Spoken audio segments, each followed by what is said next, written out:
Das Mosaik eines Lebens, Thomas und die Kunst der erzählten Erfahrung. Thomas blickte auf die Uhr und stellte fest, dass er noch etwa 10 Minuten hatte, bevor seine nächste Schicht in der Intensivstation begann. Es war ein seltener Moment der Ruhe und die meisten seiner Kollegen nutzten die Gelegenheit, um Kaffee zu trinken oder kurz durchzuatmen. Heute war jedoch anders, er fühlte, dass die Zeit reif war, ein wenig mehr von sich preiszugeben. Hey, ihr alle, habt ihr kurz Zeit? Ich würde gerne etwas mit euch teilen, begann Thomas, als er im Pausenraum auftauchte. Seine Kollegen Lena und Markus sahen neugierig auf. Klar, was ist los? Fragte Lena. Es ist nichts Ernstes, antwortete Thomas lächelnd. Ich habe nur das Gefühl, dass ich seit meiner Zeit hier viel über euch erfahren habe, aber ihr kennt mich kaum. Ich dachte, ich könnte ein wenig über meine Erfahrungen und meine Ausbildung sprechen. Vielleicht hilft es uns, besser als Team zusammenzuarbeiten. Das Interesse war geweckt. Markus, der relativ neu im Team war, lehnte sich zurück und sagte: Das klingt interessant. Erzähl uns mehr. Thomas schenkte sich eine Tasse Kaffee ein und setzte sich. Wo soll ich anfangen? Ich habe meine Ausbildung in einem kleinen Krankenhaus gemacht, weit entfernt von hier. Es war eine herausfordernde Zeit, aber ich habe viel gelernt. Besonders in der Notaufnahme. Das erklärt deine schnellen Reflexe, sagte Lena und grinste. Was war deine erste große Herausforderung? Thomas überlegte einen Moment und fuhr dann fort. Es war in meinem 2. Jahr, als ein schwerer Verkehrsunfall passierte. Mehrere Verletzte wurden eingeliefert und wir waren völlig überlastet. Ich war damals noch ein Anfänger, aber ich hatte keine andere Wahl, als auf meine Ausbildung zu vertrauen und das Beste zu geben, was ich konnte. Markus hörte gespannt zu. Und was hast du daraus gelernt?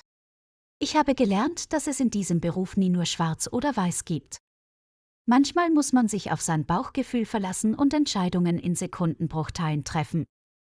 Und manchmal muss man auch seine Grenzen erkennen und um Hilfe bitten. Das Wichtigste ist, niemals aufzugeben, egal wie aussichtslos die Situation erscheint. Wie bist du nach dieser Erfahrung damit umgegangen? Fragte Lena, während sie an ihrem Kaffee nippte. Ich habe beschlossen, weitere Fortbildungen zu machen, insbesondere in den Bereichen Notfallmedizin und Intensivpflege. Das hat mir mehr Selbstvertrauen gegeben und mir auch ermöglicht, meine Fähigkeiten zu erweitern. Es war eine natürliche Progression, die mich schließlich hierher geführt hat, zu diesem fantastischen Team in einem der führenden Krankenhäuser des Landes. Die Stimmung im Raum war aufgeladen, nicht mit Spannung, sondern mit einer neuen Ebene des Verständnisses und des Respekts. Thomas konnte sehen, wie seine Geschichten ihre Wirkung nicht verfehlt hatten. Doch bevor er weitererzählen konnte, ertönte das Alarmsignal. Es sieht so aus, als müssten wir zurück an die Arbeit, sagte Thomas, als er seine Tasse abstellte. Tatsächlich, aber das war eine wertvolle Pause. Danke, dass du das mit uns geteilt hast, antwortete Lena, als sie sich erhob. Ja, es war wirklich aufschlussreich, fügte Markus hinzu. Es hilft zu wissen, mit wem man arbeitet, besonders in stressigen Momenten. Thomas nickte und machte sich bereit, die Herausforderungen des bevorstehenden Arbeitstags anzugehen, dieses Mal jedoch mit dem Wissen, dass seine Kollegen ein wenig mehr über den Mann hinter dem ruhigen, kompetenten Auftreten wussten. Und so mit der Hoffnung auf noch engere Zusammenarbeit in der Zukunft, verließen sie den Pausenraum, um sich erneut den Herausforderungen der Intensivstation zu stellen. Der Arbeitstag war noch jung und obwohl die morgendliche Teambesprechung ruhig verlief, spürte Thomas die untergründige Energie, die immer präsent war, wenn so viele Menschen sich gemeinsam um das Wohl der Patienten bemühten. Während er sich auf den Weg zu seinem ersten Patienten des Tages machte, wurde er von einer der jüngeren Krankenschwestern, Johanna, angehalten. Thomas, sagte sie zögerlich. Ich habe gehört, wie du heute Morgen von deinen Erfahrungen erzählt hast. Es war wirklich inspirierend. Er lächelte. Danke, Johanna. Es ist wichtig, dass wir unsere Erfahrungen teilen. So können wir alle voneinander lernen. Sie nickte. Ich habe eine Frage zu einem meiner Patienten. Würdest du mir vielleicht helfen? Natürlich stimmte er zu und folgte ihr zu ihrem Patienten. Nachdem er ihr einige Ratschläge gegeben hatte, bedankte sie sich und sagte: Ich hoffe, ich kann eines Tages so erfahren und kompetent sein wie du. Thomas lächelte bescheiden. Du wirst es sein. Es braucht Zeit, Übung und die Bereitschaft, ständig zu lernen. Während er weiterging, dachte Thomas über seine Anfangszeiten als Krankenpfleger nach. Jeder Tag war ein neues Abenteuer, eine neue Herausforderung. Und auch jetzt, nach all den Jahren, war es immer noch genauso spannend und erfüllend. Am Nachmittag traf Thomas auf Lena in der Kaffeeküche. »Hey, ich habe gehört, du hast heute Morgen eine kleine Geschichtsstunde gegeben«, sagte sie scherzhaft. Er lachte. Ja, es war ein spontaner Moment. Aber es war schön, ein wenig über die alten Zeiten zu sprechen und einige meiner Erfahrungen zu teilen. Lena lächelte. Das kann ich mir vorstellen.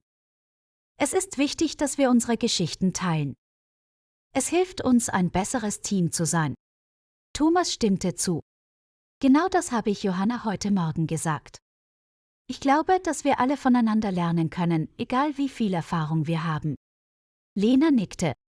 Absolut. Und ich freue mich, dass du ein Teil unseres Teams bist, Thomas. Er lächelte. Ich auch, Lena. Ich auch. Der Tag ging weiter mit der typischen Routine des Krankenhauses: Patienten versorgen, Medikamente verabreichen, Gespräche mit Ärzten führen. Doch trotz der Routine spürte Thomas, dass dieser Tag anders war. Er fühlte sich mehr mit seinen Kollegen verbunden und es war klar, dass sie dasselbe fühlten. Als der Arbeitstag zu Ende ging, versammelten sich einige der Teammitglieder in der Kaffeeküche, um sich zu verabschieden. Danke, dass du heute deine Geschichten mit uns geteilt hast, Thomas, sagte Markus. Es hat wirklich einen Unterschied gemacht. Thomas lächelte. Es war mir ein Vergnügen. Ich hoffe, wir können das öfter tun. Die anderen stimmten zu und sie verließen das Krankenhaus mit einem Gefühl der Zugehörigkeit und des Stolzes auf das, was sie erreicht hatten. Für Thomas war es ein weiterer Tag im Leben eines Krankenpflegers. Doch es war auch ein Tag, an dem er daran erinnert wurde, wie wichtig es ist, seine Erfahrungen zu teilen und von anderen zu lernen. Es war ein Tag des Lernens, des Wachsens und des Zusammenhalts als Team. Und es war ein Tag, den er nie vergessen würde.